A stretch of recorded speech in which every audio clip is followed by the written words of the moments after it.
We're kicking off Hurricane Preparedness Week. The governor of the state of Texas has declared it Hurricane Preparedness Week throughout the state. City Council has followed up with the same. So we brought in regional partners so that we can all have this platform to be able to tell the public, hey, hurricane season is starting, let's all get prepared together. Every city needs to work cohesively, because if the city of Edinburg has a certain type of response, but another city does something different, that may cause a ripple effect amongst the region. So the more that we're working coordination, the more that we're sharing assets, the better our collective response will be for all of our citizens. I really want the community for themselves to also be prepared individually as well. The city is getting prepared, our regional partners are getting prepared, but every home, every family, every person, you need to have a plan as well. Know what you would do in a certain situation. Make sure that you've got the supplies that you need inside of your house if the worst comes.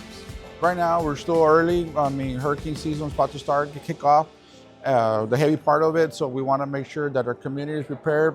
Today, we were so honored to have all these different cities here. We had Mission, the city of FAR, we had the state, the county, all here talking about these important safety messages, and the same ones that we talk about every year, but we just emphasize because they're real important. And all our partners here, we really work as a team. When we have an emergency, we reach out to our county partners, we reach out to our state partners, and it was so nice to have them here today and representing their different agencies. So we just want to let the community know right now, start preparing and getting ready for the storm.